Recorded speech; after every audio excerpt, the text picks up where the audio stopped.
Another night, another World Cup memory. Welcome back to the Armchair Galacticos podcast. Tonight's episode, Portugal versus Croatia. I need you to understand something about what happened at BMO Field in Toronto on the evening of July 2nd. This match had four distinct acts, and the fourth act is the most controversial ending to a World Cup match I have witnessed in this decade. Act 1, Croatia, go ahead. Ivan Pašalić, who, at whatever age he is now, continues to play like a man who has simply refused to accept that his best football is behind him, struck a cross goal in the 53rd minute to give Croatia the lead.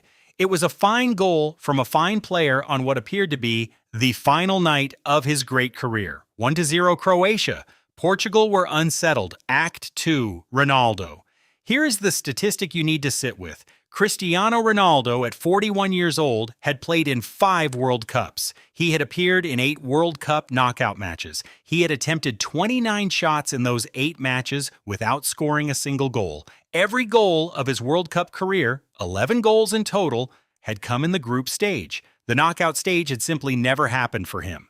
Then in the 68th minute, Nikola Vlasic brought down Renato Veiga in the penalty box. VAR confirmed the penalty. Ronaldo stepped up, he converted, calmly, as if this was not the culmination of 20 years of waiting and 30 prior attempts at this specific feat.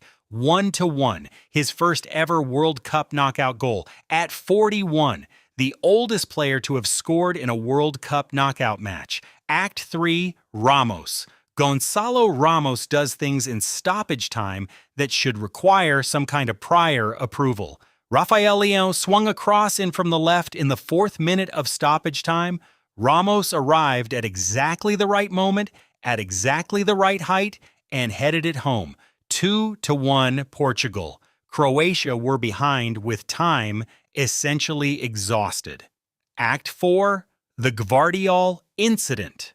12 minutes into the same stoppage time, 12 minutes, Joško Gvardiol met a Pašalić cross and headed it into the net. BMO Field appeared to have just witnessed one of the greatest equalizers in World Cup history, players celebrating, Croatian supporters in full voice, then VAR reviewed. The ball had apparently brushed off the head of Igor Matanovic, so faintly that no human eye, no standard broadcast camera, and no slow-motion replay could confirm it. And Snicko technology embedded in the ball detected this imperceptible contact. Matanovic's touch made Mario Pašalić, who was in the path of the ball, offside. Goal ruled out. Croatia did not equalize. Portugal survived by a margin that cannot be measured with conventional instruments. Bottles were thrown on the pitch by Croatian supporters.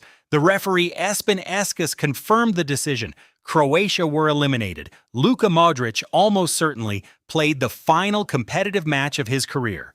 The greatest Croatian footballer of all time went out in the most VAR-contested elimination this tournament has produced. He did not score. Croatia played well enough to draw. A faint touch of a hair on a ball decided it. Portugal faced Spain in the round of 16 in Arlington, Texas. Ronaldo, who has now scored his first knockout goal. Ramos, who headed in a winner in the 4th minute of stoppage time. Against Spain, who have not conceded a goal in this entire World Cup and have Oyarzabal on 4 goals. This is extraordinary.